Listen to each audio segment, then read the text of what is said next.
vous saluons au nom du Dieu Tout-Puissant. Nous aurons un point de presse qui va être tout à fait particulier. C'est au fait une communication que nous passons au sujet de ce que nous avons fait comme travail, et nous aurons deux grandes parties. La première partie consistera à relater tout ce que nous avons fait jusqu'ici comme travail, et la seconde, ce serait, on donnera l'occasion à tous les journalistes qui sont là de pouvoir poser leurs questions, et nous souhaitons à ce que ça se passe de la bonne façon. Nous sommes des chefs religieux, nous voulons que les choses se passent calmement, dans la quiétude. Mais bien avant cela, nous venons de nous concerter et de parler encore. J'ai dit, il y a un point qui vraiment nous embarrasse, c'est les comportements barbares de quelques personnes qui se sont permis de pouvoir profaner quelques lieux de culte, c'est-à-dire le sujet de l'Église catholique. Nous restons solidaires à l'Église catholique et nous condamnons ces actes. Nous demandons aux Congolais de pouvoir avoir le respect des choses sacrées et le respect des hommes de Dieu. Et il y a même quelques-uns qui ont tenu des propos désobligeants à l'égard de l'autorité de l'Église, et nous condamnons ces actes fermement. Je pense que de par le travail qui nous est confié, nous avons besoin du respect, nous avons besoin de la considération, et avec ça, nous partageons ce moment de peine avec tous les membres de l'Église catholique en disant nous croyons aux valeurs et nous prônons l'unité, la paix. Nous voulons le respect en ce qui concerne les choses et entrer à la religion. J'ai voulu être détendu en expliquant ce qui s'est passé en réalité. Lors de la communication précédente, il faudrait dire, nous étions ici le 27, nous avons dit ce soir-là que nous sommes unis et nous n'avons pas besoin de nous diviser. Si j'ai pris la parole parmi mes frères, les chefs qui sont avec moi, c'est tout simplement parce que nous nous sommes arrangés dans notre fonctionnement de donner la parole à l'un de nous. Et je parle au nom de tous les chefs qui sont avec moi. Parce que tous nous représentons nos confessions religieuses, et on les dit parce que nous partageons les mêmes valeurs. Qu'est-ce qui s'est passé réellement? On n'est pas revenir sur beaucoup de choses. Vous savez que on nous avait envoyé des lettres pour pouvoir tenir compte du calendrier. Les calendriers qui étaient dressés par l'Assemblée nationale, qui constituaient à réglementer les temps de désignation pour chacune des composantes. La désignation de membres du bureau de la CENI.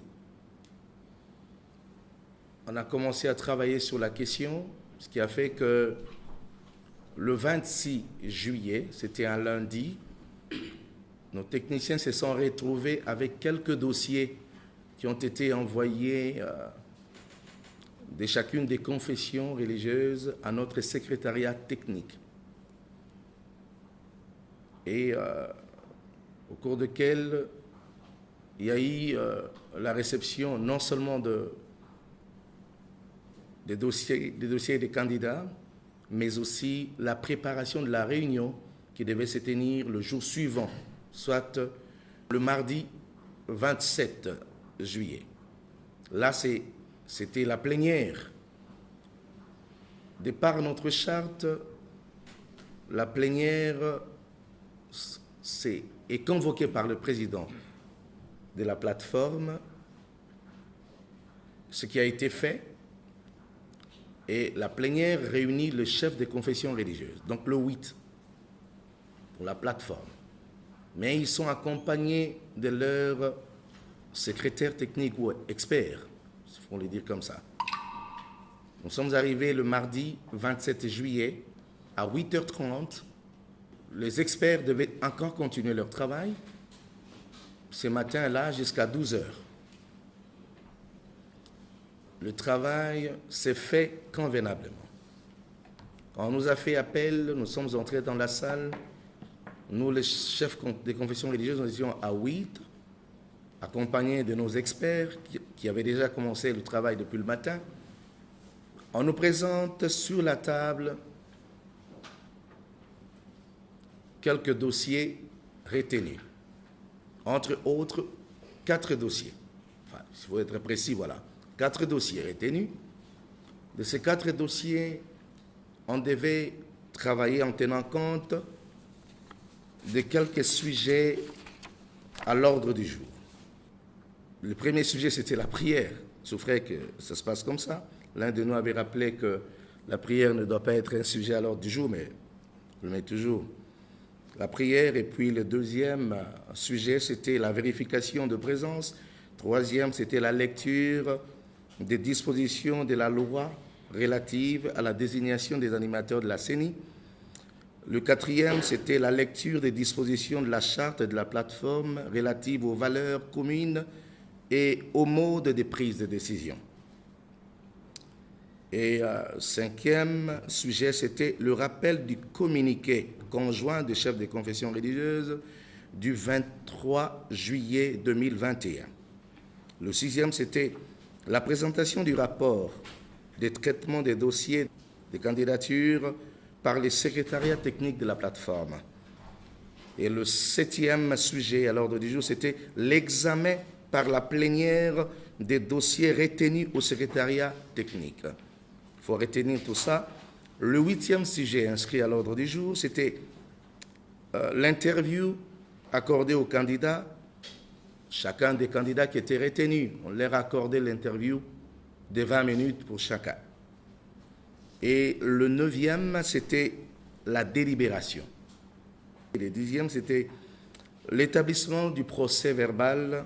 Et le 11e sujet, c'était la prière de clôture. Nous avons traité nous avons déjà ce jour-là, on a commencé depuis à partir des 12 heures, il faut le dire. Nous sommes arrivés jusqu'au 8e sujet. C'était l'interview qu'on avait accordée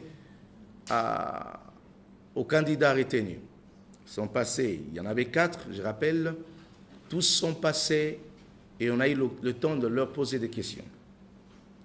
Et on a passé cette étape, nous sommes arrivés au 9e point inscrit à l'ordre du jour, c'était la délibération. Et c'est là que nous avons commencé à travailler. Vous comprendrez qu'après la délibération devait venir en principe le procès verbal, l'établissement du procès verbal.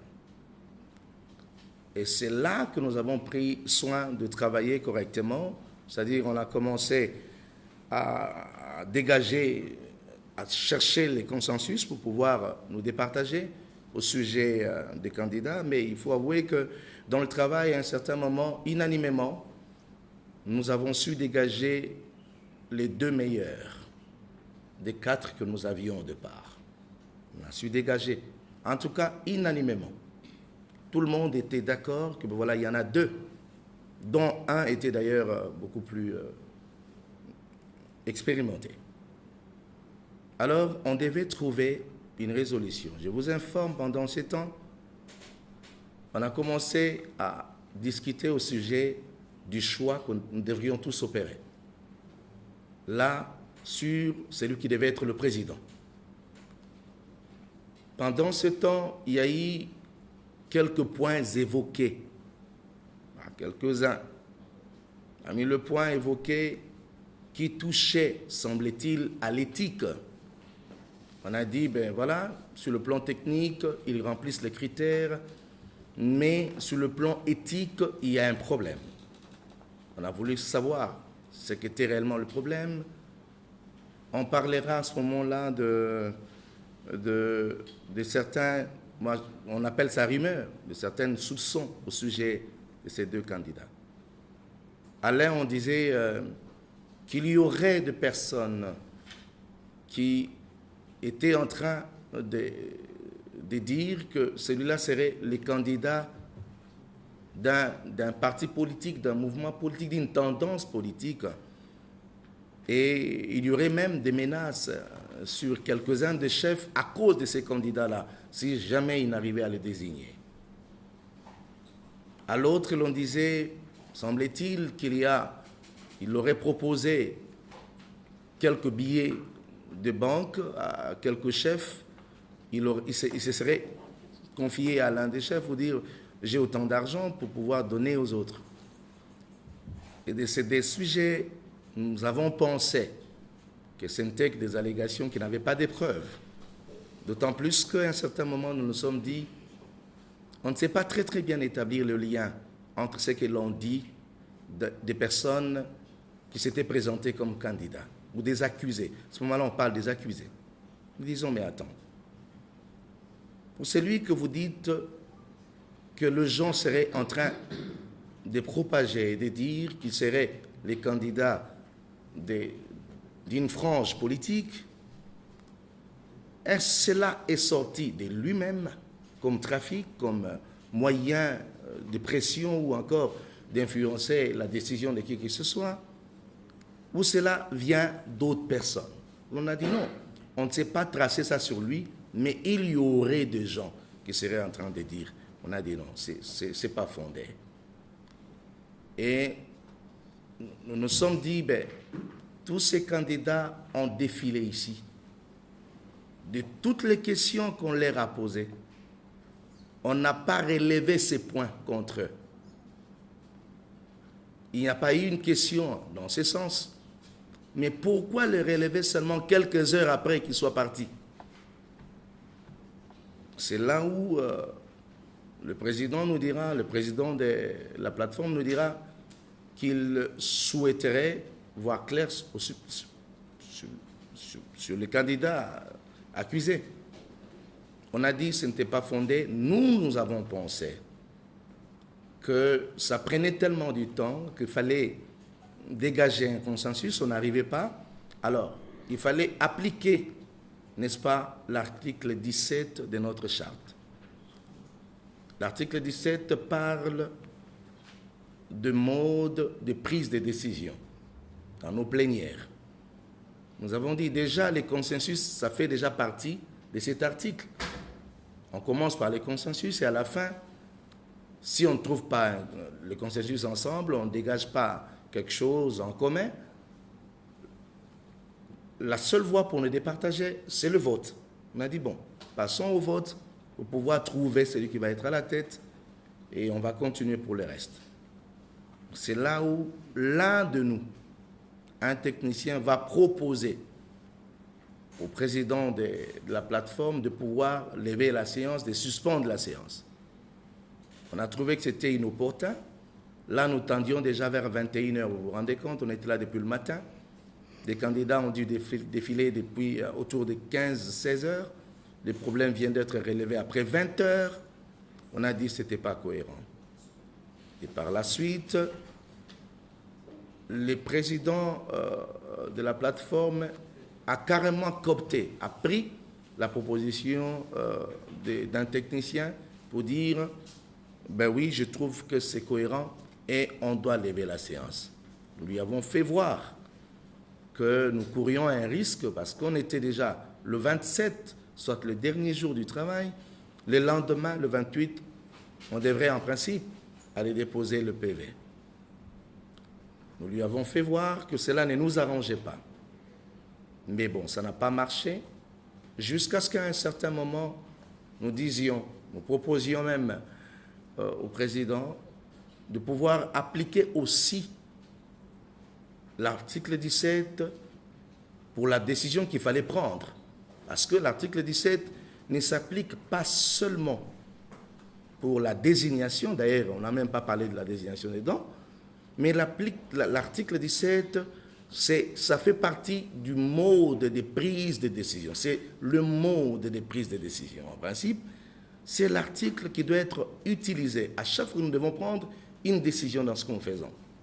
C'est comme ça qu'on lui dira, bon, s'il y a une possibilité de proposer cela, si jamais la majorité optait pour que tu lèves la séance, tu vas le faire, mais si ce n'est pas le cas, alors laissez-nous travailler. La partie qui reste, elle est toute petite, on peut l'épuiser en quelques minutes, mais le président n'a pas été souple pour nous laisser cette occasion de continuer de parachever le travail. C'est là où nous nous sommes dit, on reste. Nous devons travailler. On a dit, à Dignette, on n'accepte pas. Président, nous appelons votre sagesse, nous devons continuer. À un certain moment, le président dit, bon, je ne sais pas non plus prendre une décision d'amener les choses au vote pour appliquer l'article 17. Alors, on a fait pression, c'était dans notre réunion, ça c'est une cuisine interne, on a fait pression, jusqu'à ce qu'ils disent, bon, si tel est le cas, moi je pars. Il s'élève, ainsi que son vice-président, c'est-à-dire ces deux confessions qui s'élèvent pour quitter la salle. On a dit non, on doit continuer. Et il va sortir de sa bouche une parole en disant, si tel est le cas, si vous trouvez, continuez, comme ça nous on part. Vous pouvez continuer. On a dit d'accord, si tel est le cas, nous restons et nous allons continuer le travail. Là, c'est conformément à l'article 16, alinéa 2 de notre charte, on devait rester continuer le travail. Simplement, nous sommes restés dans cette salle pour travailler. Et c'est là que nous serons en train déjà de dégager une délibération par rapport à celui qui serait à la tête et un autre au niveau de la plénière, l'assemblée plénière. On a choisi les deux, le président et le second. Pendant que nous étions en train de travailler, malheureusement, le secrétaire général des responsables de ces lieux est venu nous demander de quitter la salle. Il était en train d'éteindre la lumière et il demande à ces gens de pouvoir fermer les portes et de nous mettre dehors. On l'a posé la question s'il était en train de nous chasser. Il a dit oui. Il a dit d'accord, comme on nous chasse, on doit parachever le travail. Il ne restait plus qu'à dresser le procès verbal. Alors on ne savait quoi faire. Mettez-vous à notre place. On a dit, mais le président nous a dit, nous serions à notre propre adresse, nous continuerons le travail sans aucun problème sur les lieux. Mais alors, c'est comme ça qu'on va quitter cet endroit pour pouvoir revenir à la CIM, en fait. La CIM, comme vous voyez, c'est l'adresse d'une commission de la plateforme. C'est-à-dire, c'est l'adresse qui appartient à la plateforme des confessions religieuses. Donc, c'est-à-dire, c'est chez nous ici. On est rentré ici, quelques-uns d'entre vous nous avaient suivis, on est venu parachever. Et ce qu'on avait à faire ici, c'était de dresser tout simplement le procès verbal. Et je tiens à vous rappeler que nous ne serions pas à notre premier exercice de ce genre. Parce que les autres fois, même lors de la désignation de Corneille Nangaa, le travail avait commencé quelque part. À la 5 heures, on est allé achever le travail à l'ECC. Donc, d'ailleurs, c'est comme ça que j'ai évoqué l'article 2 de notre charte qui parle de l'adresse, qui parle de l'endroit, en fait. Et on s'est senti au moins soutenu par l'un des articles de notre charte. C'est comme ça que nous sommes venus travailler. Et nous avons fini le travail en bonne et due forme. Nous avons fait ce qu'on appelle la continuation de ce qui était entamé depuis le matin. Ce n'était plus que question de dresser le procès verbal, ce que nous avons fait ensemble. Et à la fin du travail, nous avons attendu. Nous avons parlé, d'abord ceux qui étaient là ont suivi, nous avons dit nous restons un. Nous avons attendu toute la journée, sachant, disant que ben voilà, peut-être que les autres se ressaisiraient pour nous rappeler. Jusqu'au soir, on a trouvé que ce n'était pas fait. C'est comme ça que nous nous sommes permis d'aller à l'Assemblée tout bonnement, parce qu'on nous attendait à l'Assemblée pour aller déposer notre PV. On arrive, le président de l'Assemblée qui nous exhorte par la sagesse de pouvoir retourner. retourner voir les autres et de nous mettre ensemble pour que la décision soit commune. On a dit, d'accord, cela nous dérangeait. Imaginez-vous le scénario de ce qui s'était passé, mais on a quand même accepté de reculer. Et les invitations ont été lancées. On rentre, au fait, la lettre avait suivi de la part de l'Assemblée le même jour, l'Assemblée nationale. Et c'est le lendemain, c'était le jeudi 29 juillet, que nous aurons l'invitation. J'aurai l'invitation de la part de ma confession religieuse et chacun avait aussi l'invitation pour les comptes de sa confession. Les invitations venaient du président de la plateforme qui nous demandait de nous revoir le vendredi 30 juillet pour un travail. Il évoque quelques éléments en disant, il propose que ce jour-là, ce serait pour... il cite quelques points à l'ordre du jour. Mais si nous sommes partis, c'est parce que nous voulions, n'est-ce pas, rester respectueux à l'égard de l'autorité du pays et aussi chercher à consolider la fraternité, l'amour et l'unité entre nous. Nous nous sommes rendus tout bonnement le 30 juillet, le vendredi. Arrivé sur les lieux, la réunion a dû débuter autour de 9h, si je me souviens, si je ne peux pas encore avoir bonne mémoire. Pendant la réunion, il y a les sujets inscrits à l'ordre du jour. Il y a quelques points sur lesquels je reviendrai de temps en temps parce qu'on relate le fait et l'histoire. J'ai voulu être vraiment détendu pour que vous compreniez. C'est comme si on parlait, c'est comme si on échangeait pour que vous compreniez. Je relate une histoire. Alors, on arrive, ce jour-là, le président qui nous parle, il dit, il présente à l'ordre du jour un sujet. Voici le sujet.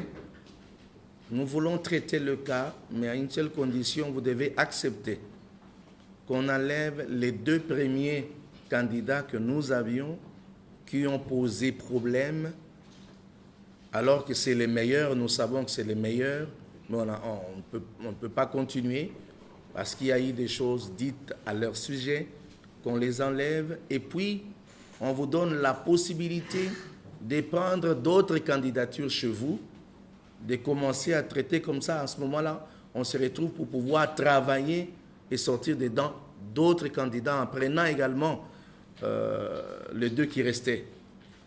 On a trouvé que ce n'était pas tout simplement cohérent. On s'est dit, ce ne serait pas réaliste, entre nous soit dit. Un travail que vous avez fait pendant longtemps et on vous dit, vous devez recruter encore, prendre encore d'autres candidatures, ramener sur la table, alors qu'il nous restait moins de 24 heures d'après la prolongation donnée par l'autorité, les présidents de l'Assemblée nationale. On a dit, mais on ne saura pas vider la matière ou refaire marche en arrière, faire marche en arrière. On a dit que ce n'était pas cohérent, ce n'était pas réaliste. Et en plus, il faudrait le dire, ça se passe comme ça. On a dit non, nous proposons un autre sujet à l'ordre du jour. Bon, pour notre information, c'est comme ça que nous tenons nos plénières. À chaque fois qu'il y a une plénière, le président a toujours présenté quelques sujets à l'ordre du jour et il les soumet à l'Assemblée, il les soumet à la plénière pour dire si quelqu'un a un autre sujet à ajouter ou à enlever, il laisse à l'appréciation des membres que nous sommes. On a toujours fonctionné comme ça. Et c'est là où on a dit, d'ailleurs quelquefois, je me souviens, quelquefois où quelques-uns ont dû donner d'autres sujets à l'ordre du jour, dans d'autres plénières, ça a toujours marché de cette façon. On a dit, on a levé la main pour dire, ben écoutez, Monsieur le Président, voyez la possibilité de pouvoir enlever ces sujets à l'ordre du jour parce que ça ne tient pas. Ce serait irréaliste. Mais nous vous proposons à l'ordre du jour un autre sujet basé sur le travail que nous avons continué le 27 ensemble. Nous avons déjà établi un PV. Alors, nous vous proposons de soumettre ces sujets à l'ordre du jour. Question de voir si vous pouvez nous rejoindre ou pas. il a dit non, ce n'est pas faisable. Mais on a dit, mais écoutez, soumettez même cela à la plénière, comme ça, tu vas dégager la majorité de ceux qui sont pour et de ceux qui sont contre. Vous comprenez que nous étions à 6, alors que nous voulions un sujet. C'est voyant que, ben voilà, avec ça, nous serons toujours majoritaires, nous allons remporter. Il a dit, je ne saurais pas soumettre cela à la plénière comme sujet du jour. Alors, c'est là où il y a eu le blocage. Vous comprendrez que c'est toujours l'article 17 qui a posé problème. Le 27, c'est toujours le même article 17 qui pose problème le 30. Mettez-vous à notre place. Je ne sais pas si les gens qui nous suivent vont comprendre. Et là, il faudrait admettre que de toutes ces choses, les sujets, les allégations, je vous donne un exemple. Les informations, ce qu'ils appellent témoignages, je ne sais pas très bien quoi, qu'on sera en train de coller à l'un des candidats, par exemple, on dit être présenté comme le candidat du chef avec des pressions sur les chefs religieux, il disait de pouvoir aller vérifier si cela était vrai. Et nous avons posé la question, vous allez vérifier de quelle manière? Nous avons dit non, nous demandons audience auprès du président de la République pour vérifier si cette information est vraie. Quelle information? S'il est candidat du président ou pas. Mettez-vous à notre place, on a dit non. Vous allez poser la question au président pour savoir, on dit que tel est ton candidat, est-ce que c'est vrai? S'il disait c'est pas vrai ou vrai, ça change quoi? Établissez de faits contre la personne, que nous puissions les traiter et évaluer. Mais sur des personnes, nous devons être cohérents. Nous sommes serviteurs de Dieu.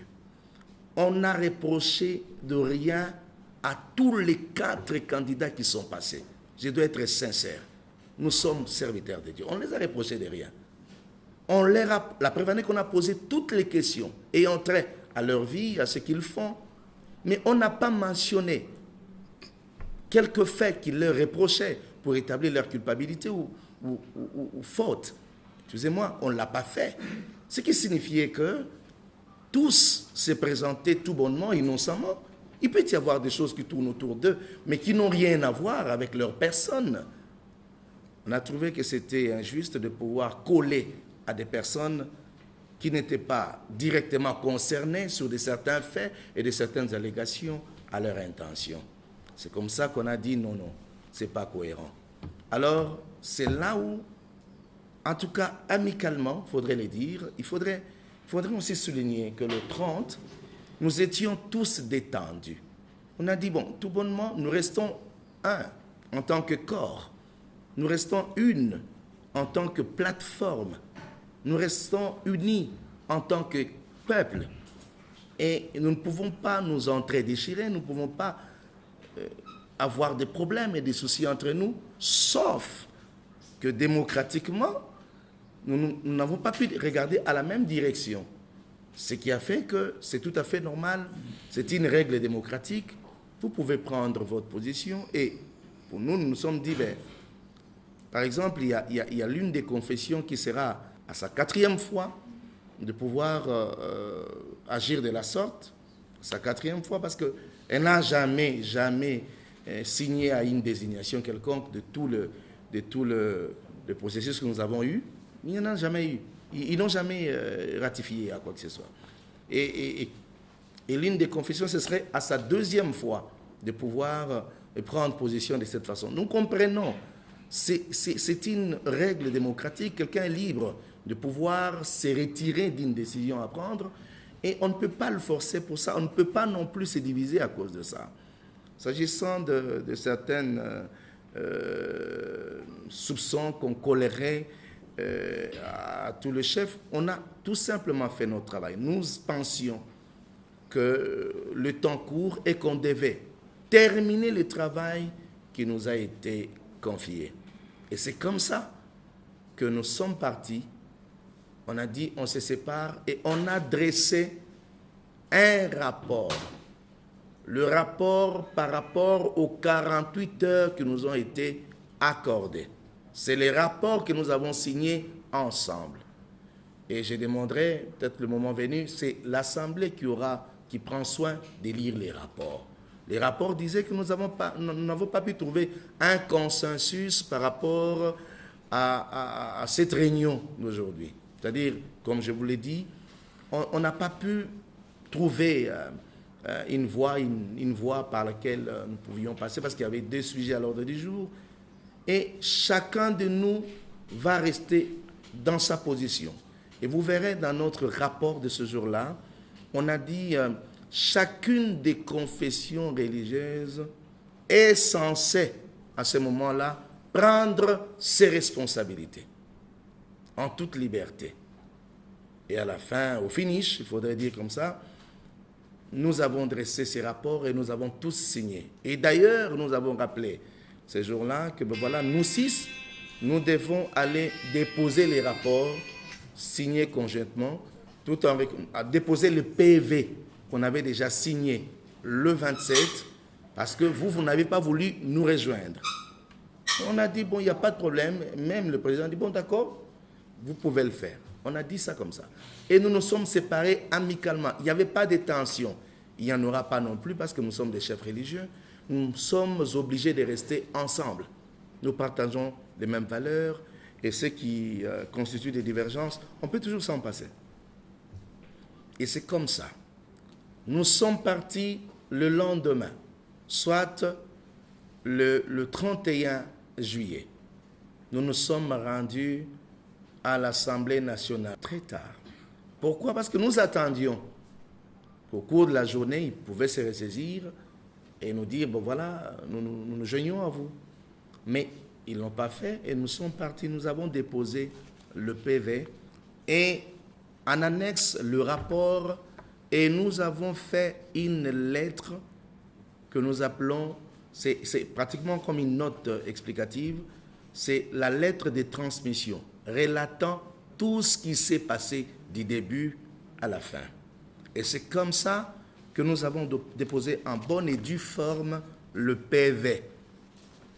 Et j'ai entendu quelqu'un dire, comment vous pouvez déposer 2 PV alors qu'il y a un PV qui est signé par 8 et un autre PV signé par 6? Non, on n'a pas déposé 2 PV, non, on a déposé un seul PV.